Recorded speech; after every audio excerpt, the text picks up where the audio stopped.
Welcome. Good afternoon, good evening, whatever time it is for you. Thank you all, Fresh Squad, for being here. We have an exciting video for you today, exciting little live stream. Before we begin, go ahead and drop your scent of the day in the comments. And I see some fragrances is here. We got Bow C, we have Some Guy, we have Damien, Tonio, Hot Review, Eric. Good to see you all. Yeah, I agree. Go ahead and hit that like button. Cost you nothing. All right, we got Royal X. We got someone wearing Danye. We got hey Stacia. Good to see you all. Thank you all for being here. We got some exciting things to discuss today. In just a second here, I'm going to bring in Christian Petrovich, and he is the CEO, the perfumer, creator, creative mind, everything behind everything Argos. And I got to say that he's been on a roll lately. And I feel like it wasn't long before this that we were doing this, but here we are because there's just more new stuff coming at you. So let's see, Kerosene, Broken Theories. Oh, yeah, heard good things about that. Yeah, and we are going to do some giveaways here. So make sure you stay tuned, and as well as, of course, learning all about this new fragrance. But without any further ado, going to bring in Christian. Hello, sir. How you doing? How you doing, Justin? Doing great, man. I got to say, you're probably the sharpest looking person in this entire stream, without a doubt.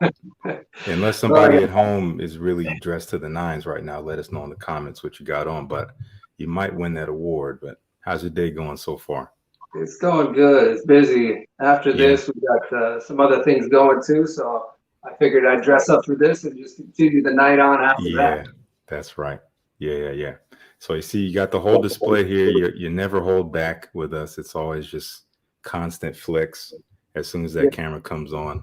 But we love the presentation here, and obviously there's a lot that we're looking at here. But we know the topic of today's stream. It was plastered all over the thumbnail. It was plastered all over the promo I've done. And today we're talking about the brand new PALLAS Athene. Yeah. So I'm going to kind of hand it over to you. And if you want to give us an introduction into what this is, where it came from, and then we can go from there. Yeah, it seemed like we just did one of these for Danye when it came out. Yes. It came out, that was December 3rd, right before Christmas. And we did a live event, and then we also did a live launch at the Set Room in Dallas, Texas. That was on a Friday, and it was sold out by Monday. So that one went fast. And that was the very first of the artist series. And the artist series for me was really just bringing another dimension into the fragrances, the Argos fragrances metaverse. So we've always had the theme of Greek and Roman mythology with all the fragrances, and there's usually a story that I try to capture with that fragrance, kind of transport you, if you will, into that story or that myth and that legend. And the next level with the artist series was to find artists that I'm actually a big art buff, and find artists who've been inspired by Greek and Roman mythology, and they've done great paintings and artworks and even statues and things throughout history, and they were inspired by Greek and Roman mythology stories. So I was taking this, not just the story, but the artist as well. So the very first artist that I chose was Gustav Klimt, and that was the Danye fragrance that came out last. So that story with Danye, she was an Argos princess. The king Acrisius, who was the king of Argos at the time, went to the oracle to see if he would have a male heir, a son, because he had the daughter who was the most beautiful woman in the world at the time. So the oracle told him, no, you're never going to have a son, but you're going to have a grandson. The grandson will grow up and kill you. So he decided to lock his daughter away in a bronze tower, away from the rest of the world, never to have a suitor. So Zeus, being the god of gods back then, he was, enraptured by Danye and her beauty, and he shone down in a ray of light, and she became pregnant with Perseus. And you might know Perseus from Clash of the Titans. the demigod that killed Medusa, who saved Andromeda. So there's another whole lineage, which is going to be great because we're going to explore that down the road. And that's another cool thing that we do at Argos is we try to foreshadow some of the future fragrances to come and some of the stories that we might be leading down in those directions. So that was Danae, and that one was the bright bergamot with the Sicilian lemon open. So you got the citrus notes, and then you've got the wood. So you've got the Gaiac wood, you've got the cedar wood, you've got cashmere wood, you've even got sandalwood in the base, a little pink pepper as well for some spiciness, but it's got some sweet, sticky cistus in there, which is quite different from a lot of the fragrances out there. So this one it's bright, but it's also very deep, and it's got blonde wood. So it's not too dark, not too heavy, not too animalic or anything like that.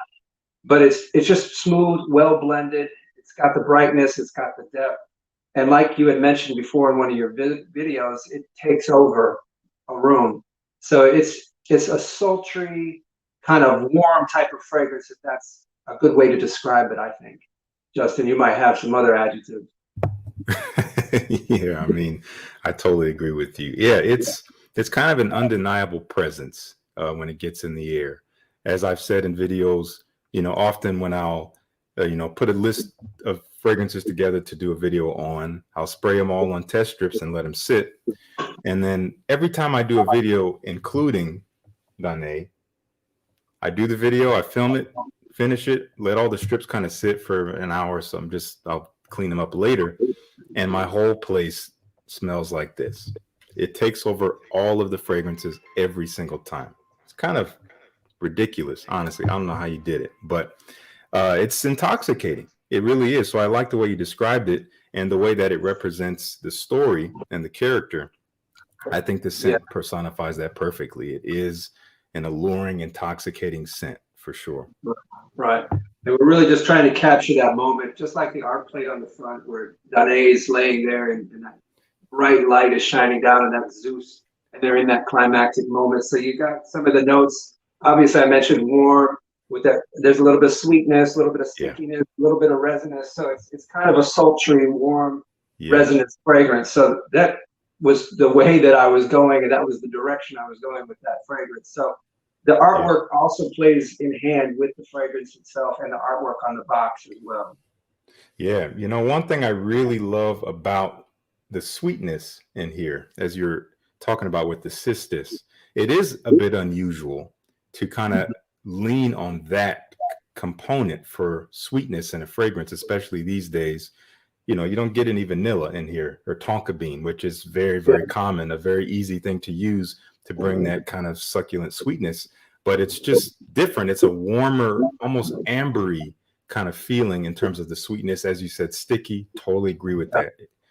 It is sticky, but it does have a bit of an airy quality, I think, with the citruses and things like that. So it's the sandalwood was really what helped kind of blend that one out and kind of calm it down and gave it that smooth quality, like all the other fragrances, that smoothness and round it out. I do use a lot of vanilla and some tonka beans to help with that that blending and to kind of bring everything together. This one also has musk as well, so it is unisex. It's perfectly unisex. We've had a lot of men and a lot of women buying this one and enjoying it. We're starting to get some reviews back from everybody. We're getting them from both genders, so it's perfectly unisex. As far as that's concerned. So the reason I kind of got into the Danae story was because I wanted to talk about the artist series. And of course, we're going to go into it again with Pallas Athene. It's number 2 in the artist series. And again, we're focusing on Gustav Klimt. Gustav Klimt, his initial artworks were very realistic. If you see some of his earlier works, I mean, it's just amazing how realistic his paintings were. They were almost like real life photos. And then he became part of a movement in Austria. For his time, it was getting away from that realism and getting into more meaning, more symbolism. So it was a symbolism movement, and he was the leader of some of the artists that were a part of that movement. And they used Athena as their patron saint or their goddess or whoever it was. She was the focus for their group. She was their, if you saw any of their pamphlets for any of their art exhibits, she was usually on there. And she was a very big topic for him because I think he painted her in various different forms at least 3 or 4 times. So Pallas Athene, you know, and that leans into the fragrance as well, trying to capture that personification of Athena, who's she kind of rides that line, that duality between femininity and masculinity. She's the goddess of war, but she's also the goddess of wisdom. She's the goddess, you know, of winning, and she's also the goddess of, you know, arts. So she's kind of got a duality in her personality. And even in her facial features and her structure, you never see her painted, you know, very voluptuously or laying about or scantily clad. She's usually the one who's got the Aegeus, which is the front armor plate with Medusa with the eyes poking out, and she's got that famous shield and spear. Yeah. So she's kind of the more masculine of all the women goddesses in the Greek pantheon. So I really wanted to bring that to the forefront, just that personality of Athena to this fragrance. So she kind of has that both split 50-50 for her. Yeah. And again, going back to the particular story, this is, you know, this does have some fruitiness. This does have a lot of florals, but then it also has vetiver. It has patchouli. It's got very earthy in the deep bass in the background. So yes, you're going to get some fruity notes, but not too sweet. And you're going to get some floral notes, but they're perfectly rounded out with that vetiver, that patchouli. You know, and there is vanilla in this one too to kind of help smooth it out. So this one is, you know, it's hard to rate a fragrance. You know, is it for women or for women or for men? We kind of like lean on, is it more leaning feminine? Is it more leaning masculine? I would say this one is safe to say it leans more feminine, but sure. I'm wearing this one tonight. This one to me is very regal. This one is very, it's just very elevated. This is not something I would wear as a man to the gym or to the mall, unless I was dressed up going to the mall or I was going to a special event. Like tonight, we're going out to, it's like an early Valentine's dinner with some friends, and then after that, we're going to a conference. So I'm definitely wearing this one tonight because I'm going to be seen. I got the purple, I got the perfect suit. I got the purple velvet suit. Yes. So it's a situational fragrance, and it is an extra part of the wardrobe tonight. You know, man, you touched on so many great points. This fragrance, just real quick, my quick little preview take, because I haven't talked about it on my channel yet. This is one of those fragrances where you smell it, and if you just take a very fleeting whiff, you'll be like, okay, wait, that's kind of the vibe I got when I smelled this. Yes, at passing whiff, it smells like, this is very floral, which would make you think, okay, this is created for women. But you sniff a little bit more, and it is deeper. It really is. I mean, the fact that Athena is indeed embodied in a female's body, like that is undeniable. No matter how she presents herself, yes, she is indeed, if you draw the distinction between the female and the male gods and goddesses, she is over here, of course. And that is represented in the scent by, you know, the bouquet of florals, and it kind of brings this a bit of a smooth freshness to the scent that could be characteristically feminine. But the base here is really what brings that duality, as you were talking about, using that vetiver, using that patchouli and things like that. So there is this kind of rich woodiness in there that, again, it makes you keep coming back to it. And I totally agree with you. I love the idea of the practicality of a fragrance like this, because to be frank with you guys watching, a lot of you might smell this and be like, oh, this smells a little feminine. And again, that's that passing sniff. If you just give it that one little sniff from your hand or from the blot or wherever you spray it, you'll probably think that. But as you can see, Christian here, as I alluded to earlier, again, probably the best dressed dude right now in the world at 1:18 p.m. Pacific Standard Time. And this kind of scent works perfectly with that kind of attire. If you guys have been watching my content over the past month or so, I've really tried to start to integrate these peripherals to fragrance. It's not just all about the juice. It's about how are you presenting yourself with this. This is not a centerpiece to your entire presentation. It is simply a complement. And if you pair it right, magic happens. So I think this works perfectly if you are a confident man and you do want to, you know, dress yourself more refined and have people take you seriously by how you dress, and dress smartly and wear it to occasions that warrant kind of standing out, being a little bit more bold, whether it's a fancy event like a dinner or a gala or whatever it may be. fragrances like this that kind of ride that line, or maybe even lean a little bit over towards the feminine side, are fantastic. So yeah, I agree. This is situational. This is not an everyday wear. I'm not wearing this in a t-shirt out and about running errands. Like, no, I'm not doing that. And you have fragrances for that, but this is not one of them. It has a very clear function to it. This fragrance is a statement piece, almost like Bravida della Caccia is with the masculinity and the earthy herbal greenness with the sharp juniper berry. You're going in a totally different direction here. Like if a woman's wearing this, she's not going to probably be wearing something light like a sundress to go have a frappo with her friend. This is something where she's probably dressed up as well, wearing something very elegant. Sure. This, I mean, it's a very regal, elegant fragrance for a man or for a woman. So it is a situational fragrance, and it is a statement piece. And this is one that's going to fill a room. It's a very powerful fragrance. I don't like deny it. It is. Danye, this one will, take over. And it also, I mean, look at the juice. Look at the red juice. Yeah, man. The way this one macerated and Danye macerated, we gave it time. These are macerated 6 months before we put them in the bottle and crip them and prepare them and send them out. So they're mature and ready. Yeah. And they're going to get even more mature, just like Triumph of Bacchus through time. If you care for them correctly, keep them out of the sunlight and keep them in a constant cool temperature. Yeah. If you care for them, they're going to get more resonance and they're going to get even deeper. So it's a beautiful thing about these fragrances. Like this stuff was basically yellow when I got it. Yeah. It's incredible. I'm curious about the color, because this, I mean, red of all the colors, of all the primary colors, is a powerful color. It has a psychological effect on us. Yeah. Now you said it macerated to become this. Was this the plan? Was this color, like this final product color, was that the plan? Or like, we'll see where it ends up? The colors are never an initial plan. It's just a beautiful thing that turns out. Even with Triumph of Bacchus, it takes a little longer for that one to change color. And then, even Danae, it was actually a lot lighter before it became as ambery as it has. Yeah. Kind of that rusty yellow. Yeah. And then, with the red that's in the plate and the artwork, that was already kind of, already solidified. It takes 2 years for me to prepare a fragrance. We have to have reliability, validity tests. We have to have it sit and macerate for a certain amount of time. We need to see what it does and what it becomes. I've had certain fragrances that I've made that have just gone a totally different direction than I wanted over time, or they became weaker or they became stronger.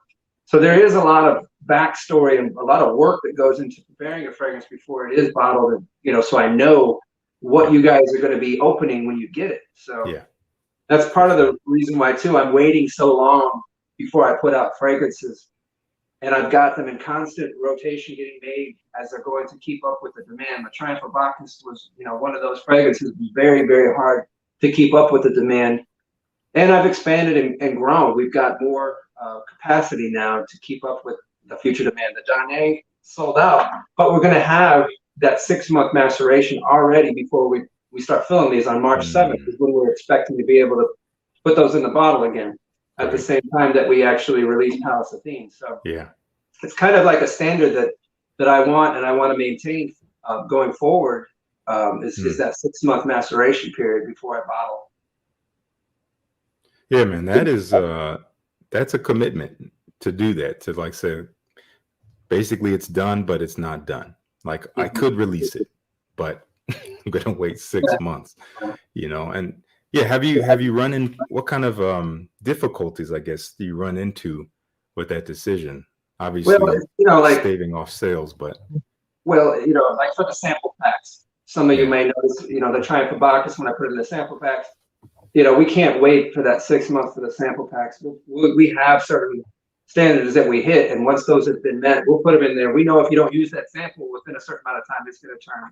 Anyways, you're going to get the same smell, but I guarantee you, like I said, with any of these fragrances, even after the 6 months, a year from now, a year and a half, 2 years from now, if you maintain that you're keeping them in a cool area out of the sunlight, and you're maintaining your fragrances and you're caring for them properly, they're going to get better and better. Yes, I can totally attest to that, especially with Triumph of Bacchus. You know, basically I go back and forth. I have this and I have the 30 mil of Triumph of Bacchus. So I kind of switch off between wearing both of them. So it doesn't really look like I've had this for almost 2 years at this point. But I have worn it a lot between the two bottles. And what I can say is that the scent of this bottle in particular has really opened up. It's gotten more rich, it's gotten more juicy and mouth-watering. The rum has intensified, the peach has intensified. Yeah, it's incredible just what the process of waiting can do. Not to say that you buy it and just let it sit for 6 months. Of course, you can do that if you really want to, but just expect that it will get deeper and richer as time goes on, as long as you take care of it. Right. So, you know, we've talked a little bit about the Danae, the first of the artist series, and you showed everybody the plate. It's not as good for me to show everybody because I think it's probably better for you to show everybody the details of the plate. Yeah, want to talk about it? Well, I just want to show everybody that the color of the juice of the Danae, and you know, that's Pallas Athene, but the Danae one. Oh, okay. Yeah. So they can kind of see, you know, kind of that ambery color of the juice, and then let people know too. Also, on the back side of the metal artwork, now we have a metal decal on the inside that actually gives more information, and it kind of commemorates. You know, it has the Argos name, the logo, and it'll actually say Artist Series 1, Gustav Klimt, and it'll say Danae. So right.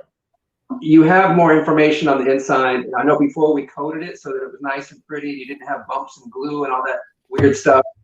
So we took it a step farther. That was just, every time I try to release something, I try to elevate and I try to learn and I try to just make your experience even that much more, you know, joyful. So you're getting a lot more now. So the technology and the things that are involved in here, there's a lot of things working behind the scenes. Just that decal took me months to get that right, you know, to get it on there, to hold the heavy metal plate, to not have any bumps from the glue, and, you know, just to fit on there perfectly, get them die cut and laser cut so that they wouldn't be all warped. You know, there was a lot of issues that I had to go with to get that right. And then also, you know, we hand drill and put in the crystals that are on there and deny it. Oh yeah. Those are going to be varied. So in all of these, they're going to change from time to time. You may get red, or you may get red crystals. You may get some ambery or golden crystals. So it's kind of an artistic thing too. You're going to get some slight variations in some of the crystals we're going to inlay, and they're all put in by hand. Even the crystal on the cap. And this is a matte gold cap with this one does have the horizontal and vertical clicks, so that it will hold your bottle. Now, after a couple openings, it will get a little looser. Yeah, it's already gotten easier for me, for sure. Yeah, and it'll just go back to the click. I heard the click when you closed it. And that's how it will be after about, you know, 5 or 6 times. You'll get that click versus, you know, how snug it is. And that's just something we had to do to make sure that this heavy bottle, because this bottle weighs over 1 pound. And even these metal caps before, like on Triumph of Bacchus, Vida della Caccia, Baccio, and Marsala, those are metal caps too, but it had a plastic neck. Yeah. Now we've gone full metal, just like the 30 mils. They're full metal. Yes. So this is a very weighty bottle. And the cap. So, the caps alone. And we even went with a matte gold. It was a special matte finish that I wanted to kind of commemorate and kind of elevate the elegance and the prestige of the brand. And it's harder for counterfeiters to copy, and it just looks beautiful as well. So it was just another special touch that I wanted to put on there with that matte gold. And then we've also added our new atomizers. I know we did it with the 30 mls with that pressure sensitive micro atomization. We've actually added that to the new ones. So all the new ones that are coming out, the Pallas Athene, Danae, even the new ones have yet to be announced. Nemea Lion and Adonis Awakens will all have the new pressure sensitive atomizer, and the Pour Homme and Pour Femme are getting upgraded in March as well. We would have done it sooner, but Danae was such a success, we had to use the glass bottles to make more Danae. So I had to delay that a little bit. So in March, the Pour Homme and the Pour Femme, the classic cubes, you know, these ones right here will get upgraded. So they're going to have the same appearance as all the other ones with that upright cone looking thick bottle. And they're also going to have the full metal cap. So they're actually going to be even better caps than the original Baccio, Triumph, and Vida They'll have crystal inlays as well, and those, the Pour Homme and the Pour Femme, will get the upgraded atomizer as well. At some point in the summertime, we'll probably get to a point where we'll offer both the original atomizer and the new pressure sensitive in the triangle buckets, Bravita and Baccio. That'll be, it might be a slight upgrade cost. I'm not sure how we're going to do that, how we phase into that, but just know all the new releases, including the new bottle updates for the Pour Homme and Pour Femme, will have that pressure sensitive atomizer, full metal caps. Yeah, man, it's incredible how much thought you put into the technology of simply getting the fragrance onto your body, and it makes a difference. It's the details like this that usually have some of the highest cost and make the differences that you can't even see for the the consumer when they're wearing it. Just want to send a thank you to Suo1987 and Stefan. Thank you guys for the super chat. Appreciate y'all being here. I was thinking it might not be a bad time for us to give away a sample pack. And I like the idea of some trivia, some mythology trivia. So if you have anything that maybe you spoke about in the story of Danae or in Athena that we can use as a question. Yeah, let's do a sample pack giveaway. This, if anybody maybe listened into the last live or they've kind of done their homework on Danae, let's go back to the story of Perseus. Did he kill his father? And if so, how did he kill his grandfather, not his father? So Perseus obviously was the grandson. Did he kill his grandfather? And if so, how so? How did he do it? Okay. So they can put that in the comments. Yes. Yeah, first one to do it. They get a free sample pack. Yes. And again, I'm looking. These sample packs are going to be actually more valuable than ever because now they're going to include Pallas Athene and Danae. So you're going to have a even bigger sample pack than we used to have. I love it. Yeah, you guys are getting more. Okay, we got some comments coming in. Mike Drayton said yes through a discus. That is correct. All right. Mike Drayton is the first one. A lot of people came in and actually said that, but he was the first one. So Mike, congratulations. So that means that they either knew it, they looked it up real quick, or they listened to the last live. Exactly. So hopefully they listened to the last live. So it was an accident, a total accident. When Perseus had grown up, he was such a great athlete. They invited him to, I guess, their version of the Olympic Games at the time. And he was doing the discus event. His grandfather just so happened to be in town, check out the games and whatnot. He was outside of the stadium. And Perseus was so strong, he threw the disc outside of the arena. Just happened to hit his grandfather in the head and killed him. Yeah, man, it's such a crazy story, and especially that it was like prophesied. Yeah, I'm seeing web documentary and photo cinema. Yeah, again, so this happens from time to time. I'm looking at the comments on StreamYard. If you're looking at the comments on YouTube, the way that they come in, sometimes there's a discrepancy in terms of the order. So in what I see, Mark Drayton was the first one. But I do see that you basically sent your comment at exactly the same time, but for whatever reason, it gets ordered up differently here. So I do apologize for the discrepancy, but that's how it came in. So just to explain that, if that's what you saw on your screen. Anyway, Mark, I just put in my email address here in the comments, so you can go ahead and send me an email. I'll connect you with Christian. We'll get you your sample pack. And Mark said that he saw the last live, and he, I guess, remembered that. So that's why he was able to. Okay, good. So, and the sample pack won't come out right away. It won't come out till the 3rd of March. So just hold your horses there, but it'll be worth the wait. Oh yeah, yeah. I mean, because at this point you're getting how many? 7 fragrances. Yeah. So you're getting the 3 Italian, the 2 original, so there's 5. Plus you're getting the 9, and you're getting Pallas Athene, so you're getting 7. Man, hell of a lineup. I've seen a lot of people asking about Nemean line. I've seen that name pop up over and over and over. Which is good. Yeah. So if you can give us a little bit of something on that. Yeah, let's move on to that one. I'll jump back into Pallas Athene too. Nemean line, of course, that's going to be a totally separate category. It's not going to be part of the artist series at all. It's going to be a series within itself, the 12 Labors of Hercules. So you can expect to have at least 12 fragrances in that lineup over the years, because this is not something that I'm going to be doing 3 or 4 out of the Hercules series in a year. This is going to be something as I feel necessary. If something sparks my interest or whatever, then I will release another one. But the very first one, of course, will be the Nemean Lion, because this is the first of the 12 labors. And there's nothing to say that we might have more, because Hercules kind of has a ton of other adventures along the way when he's on this 12 labor voyage.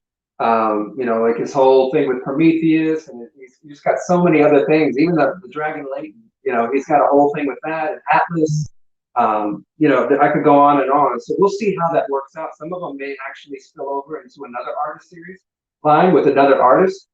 But the first one from the 12 labors will be Nemean Lion, and that one will be released. It's slated to be released in August. So that'll be you know, towards late summer, because it's going to be a leather-based fragrance, and I think it's more appropriate as we're getting into the cooler months of the year, leading into the holiday season. I think it's great to have that one right in August, so people can get it. I can get it in stock, and we can make sure that we get it out in time before the holidays, and people can enjoy it through the fall, winter, and spring. I like the sound of that. Now, in terms of leather, we know that Baccio Immortale, those of you who've smelled it, you know that this is a pretty leather dominant scent, along with Brivido Dell'Acacia. But I think the leather in here really is a centerpiece to the scent profile. Yeah. How would you say, if you could say anything about the leather presence in this versus Nemean Lion, how do they compare? If you could personify that.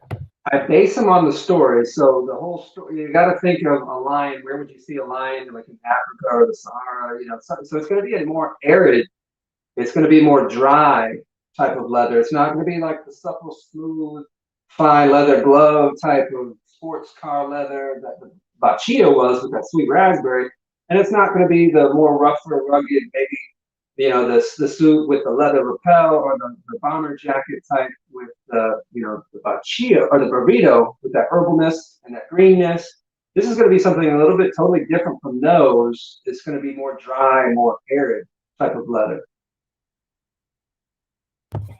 Okay. It's a different way of taking it. It's not taking it too supple, and it's not taking it too rough. Yes. It's going to be kind of in the middle of those two. Yeah, I'm really, really intrigued of the treatment, because, you know, obviously leather on its own is great, but when you start to combine working with leather, because there's so many different ways you can take it. And it blends so well. So yeah, that's going to be a late one this year, the latest one this year. As you know, we wanted to get 3 out this year. The Nay kind of spills over because it went out of stock. It sold out. So it was kind of a late entry for last year, but really we're going to be getting it in stock again in March. We just had a small batch that sold out pretty quickly. But again, I won't get anything until March 7th. So you can expect the pre-orders that you guys have been thankful. And I want to thank everybody who's done their pre-order. I really appreciate that. It kind of helps us gauge how many we're going to have. And I'll make sure that you get yours first before it goes, you know, on sale for the regular public. And the price will go up. I think it was $255 now instead of the $275. So after, I think, March 1st, we're going to start raising the price even during the pre-sale. So get those pre-orders in before March. Okay. And again, you'll get yours guaranteed before it goes on the regular price. And those will start shipping on the 7th. So again, I appreciate that. Back to Pallas Athene. Yeah. I do want to talk a little bit about the artwork on the front. So again, Danae was based on Gustav Klimt's artwork. So there's an actual piece called Danae that he did, and this was my rendition of it. It's really hard for me to do these. I re-render the entire artwork, and then we have a 3D artist who puts it in an STL file. We create a mold, and it's actually, if you haven't seen or experienced or held it in your hand, it is raised. It does have bumps. It does have 3D effects. Yeah. Crystals, you know, you can feel those as well. So it's kind of integrating, like I always wanted to do from the very beginning when I started the fragrance brand. I wanted to integrate as many of our senses as possible: sight, smell, obviously, touch. So we're doing that with these artwork places. Not a decal. It's not a, you know, one-dimensional sticker or a decal that just peels on there. No, these are actually the real deal. These are heavy metal pieces of art in themselves. Again, just another way of me to be artistic and creative. I knew when I created the mold for that initial bottle that I wanted that recessed area so I could be creative and put different style of artwork in there. So with that being said, going into some of the other artists that we're going to be focusing on, like when Adonis Awakens comes out, that was slated for May. We're going to focus on a totally different artist. So we're going to be moving away from Gustav Klimt. I'm not saying I'm done with his art. I may do a third entry into the artist series 1. Okay. We'll see. I have one in mind, but I don't feel like it's ready. So we'll move on to another one that is. And the reason that we're doing that, because I love Waterhouse, I love his artwork. He focused on Greek and Roman mythology quite extensively. Another one was Rubens. So there's so many artists that I want to explore down the road, and I want to be creative in the artwork that I do with them. So Adonis Awakens was an art piece that he did. I totally re-rendered it. We put some symbolism into the artwork and also on the artwork on the box. So that's another cool thing that I get to do. I get to put little hidden things in there that I get to pick on later on, and we can maybe use those as, I guess, giveaway questions or whatnot down the road as these products get out and get in your hand. So back to Pallas Athene, you've got Athena in the front. She's got her full armor. You'll see she's got Medusa on her chest plate, and we've actually got 2 little crystals embedded into the eyes of Medusa, so they're kind of bugging out, like you'll see in a lot of renditions of Medusa. She's obviously a Gorgon. She's got snakes on her hair, but on that artwork, you've got 2 little crystals for her eyes. You'll see that green in the background, some red. So we use colored enamels, which that whole process, we have to paint these plates with a needle. So we have different paints in different colors in these needles, and we paint it, and then we put it in the kiln, and we bake it. And that's how it cures, and that's how you get this beautiful artwork that you've got right there. Even the gold is painted on there. These molds, when they're made, it's more of a silver color. So everything is painted. So it is a lot of work that goes into these plates. You'll see the green in the background. You also see her holding in her right hand a little figure, and a lot of like statues you'll see in Germany or some other artwork from other artists. You'll see of Athena. It's either Nike, which is the symbol of victory, or Pallas Athene, which actually is a totally different character than Athena herself. And I'll let you get into Greek mythology and figure out who Pallas Athene is in Greek mythology. But Pallas Athene and Athena are actually 2 different characters, figures in Greek mythology. So you'll also see 2 other characters over her left shoulder towards the spear. And we can actually use that for another quiz question. What do you think, Justin? I'd say totally. Okay, yeah. So if we're gonna give away a 30 mil of the Pallas Athene, right? Yep. So I'd like the winner to tell me exactly who is over. There's 2 characters. Who is over the left shoulder of Athena, and what does it represent? So you need to know a little bit about art history as well. Yes, indeed. And then we'll come back to it. We'll see if somebody wins. If they don't, we'll figure out another way to give it away.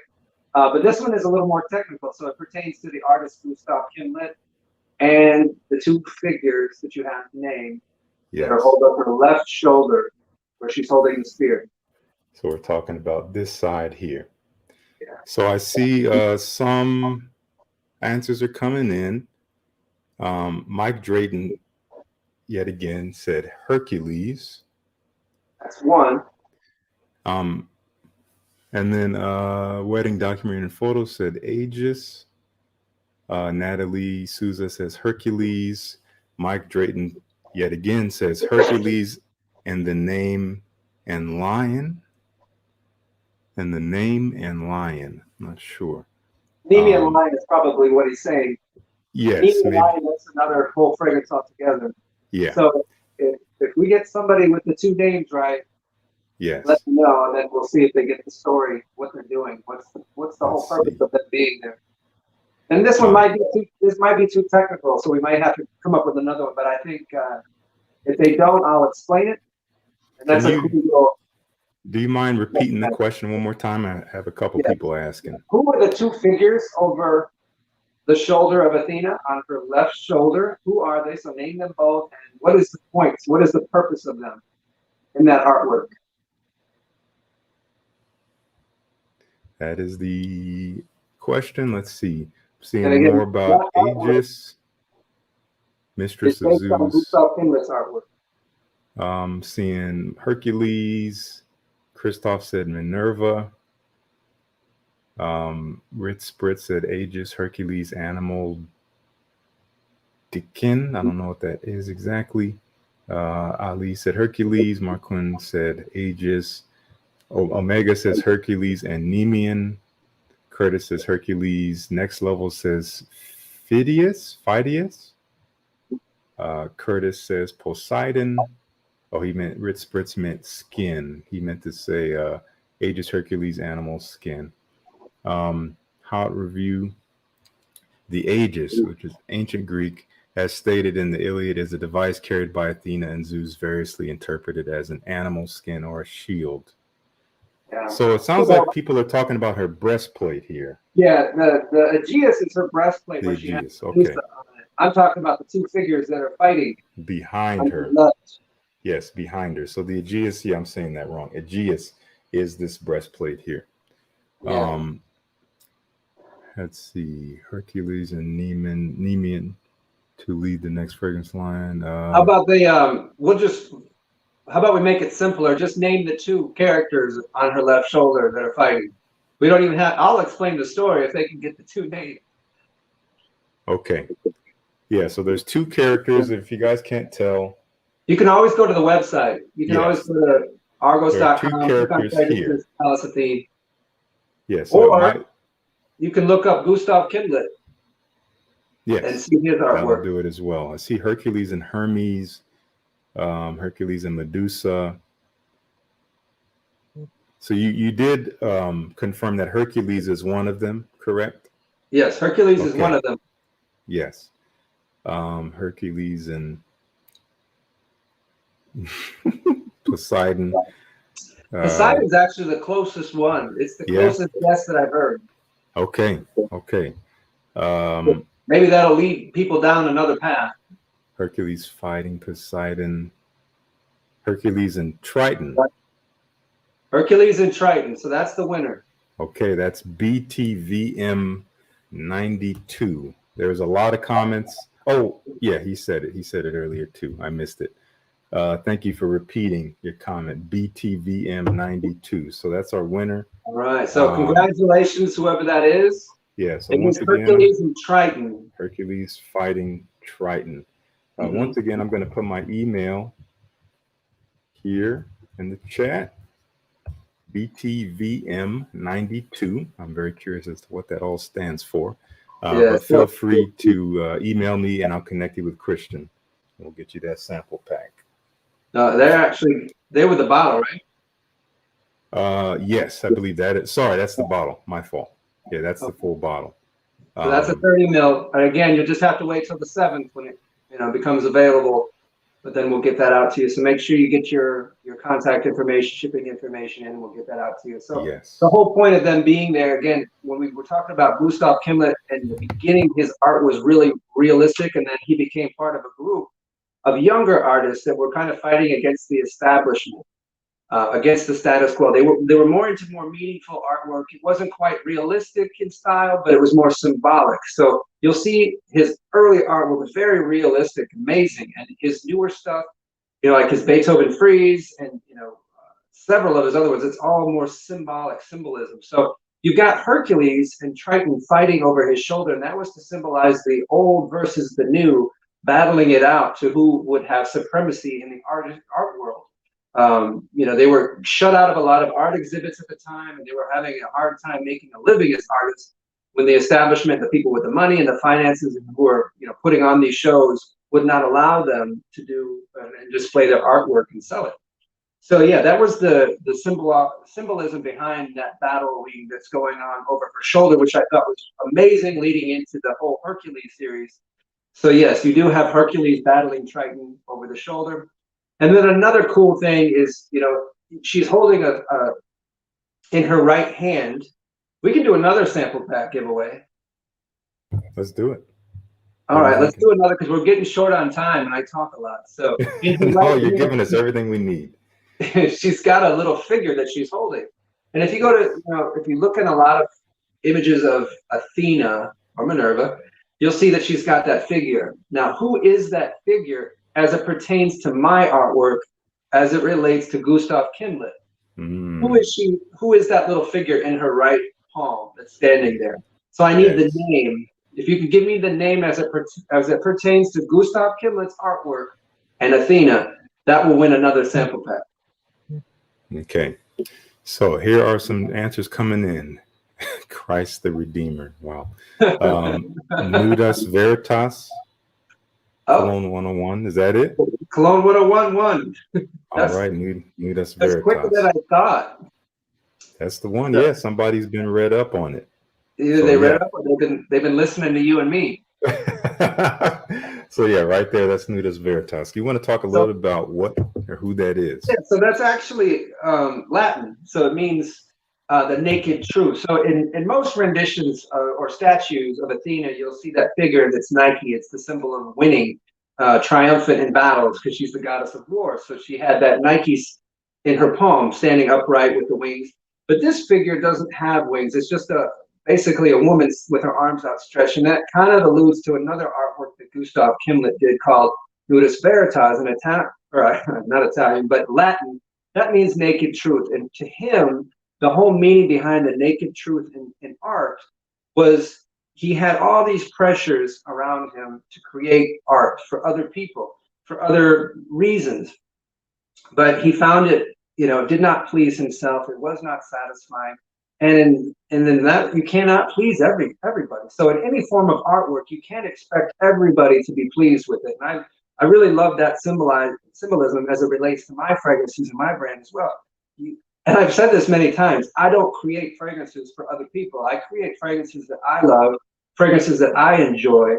So by doing so, if you create art that is pleasing to you, you are putting forth the best that you have to offer. And the most satisfied rendition is what people are going to get as it pertains to you. If you create art for the world, you're going to fail because you cannot please everybody. So the naked truth in this meaning is to create the best art for yourself in its most pleasing form as you possibly can. And by doing so, you will be pleased more so than creating art for the world and to try to please every individual person out there, which is impossible. Man, I absolutely love that. And I know we were talking about this the other day. And just earlier this afternoon, I happened to be scrolling on Instagram, and this is kind of a little bit of a tangent, but it's related. There's a great pianist named Chick Corea, a great jazz pianist. He actually passed away about a year ago this time of the year. And there was a little interview with him, and someone was asking him about music and just his approach to music, and his advice was create what you find is beautiful. Now that has to come first with study. You study things that you find beautiful and figure out what is beautiful about them, and you get as much as you can and you absorb it, and it filters through your senses and your sensibility. And then when it comes time for you to create, those influences will be there, but they're going to become something of their own as long as you're creating with sincerity. And I totally agree with that. Creating what you believe is beautiful, not what you think people want to see or hear. And that is what's going to be at the very least pleasing to you. And it will be inherently unique to whoever sees it. And that might mean that people won't like it at first. And it might take some time for people to come back later and be like, wow, that was way ahead of its time. This is incredible.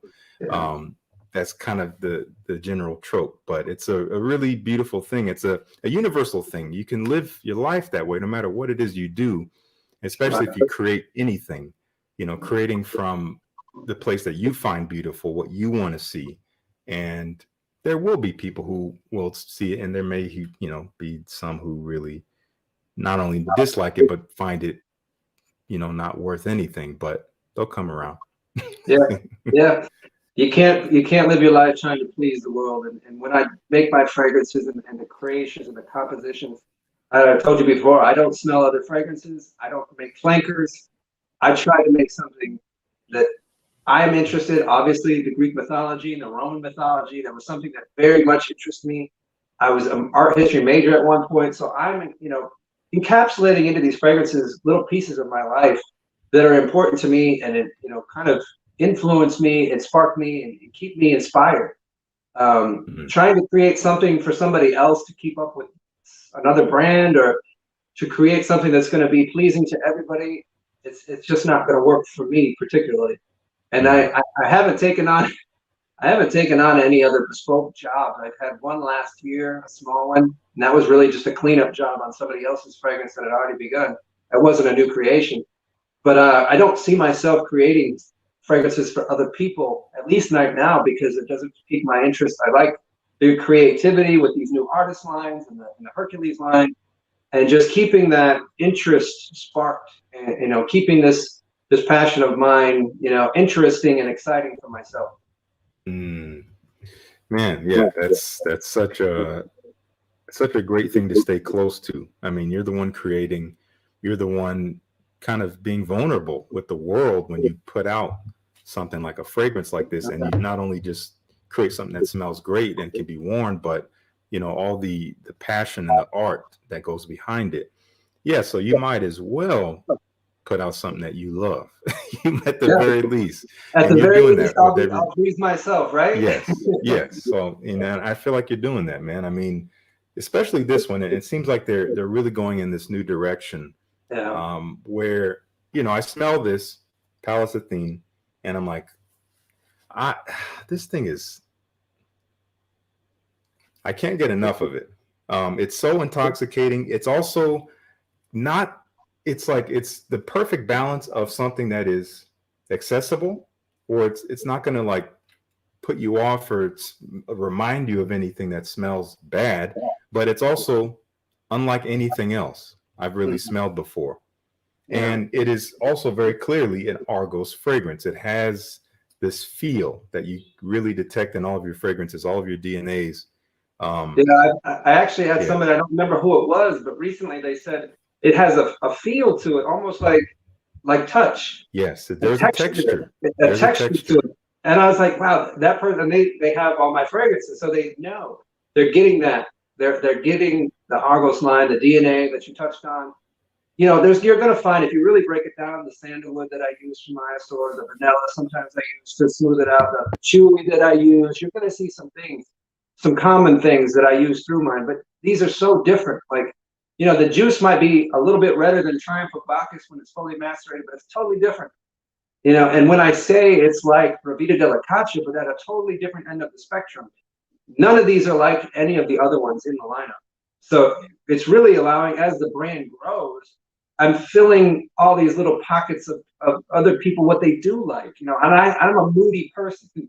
I change my moods a lot, and I don't know if everybody's like that, and that's, it is what it is. It's just one of my traits, but I have, different needs in different situations, and that's how I create my fragrances as well. So as the line grows, I enjoy, and as my taste and I learn more, and I get, introduced into more ingredients and more different compositions, naturally I'm going to get a little bit more nuanced with some of these fragrances that I put out. And that's a really great perspective to have. It's definitely one of humility to say that, yeah, I will continue to refine what I'm currently doing. It's not like, oh, I've reached my pinnacle and now I'm sharing it with you. It's like, no, there's no growth there. So, and I agree. Still scratching the surface. Each release, and you have, I can tell like you're exploding with ideas, and it's so apparent even through the screen. And I think digging into this world of these mythologies, it's limitless. And, and you really, not only are there's millions of stories, but there's different versions of the story, which is, and there's sub stories that, it might not even be the whole, the main focus of the story in Greek mythology. It might just be a very cool aspect of it. Or even just the artist's rendition of it, and what sparked the interest in their mind is very cool, because I think I touched on it too with Denier. It had a totally different meaning when Gustav Klimt painted it versus when Titian did it, or when Picasso did it, or when Rembrandt did it. They had a whole different meaning as it related to G-O-D, capital G-O-D, as Yeah. the naked truth as it pertained to her laying there naked, having an open, honest relationship with God, versus man and their need for greed and money and monetary things, with the maid reaching out and stealing the sunlight as it was drawn as coins.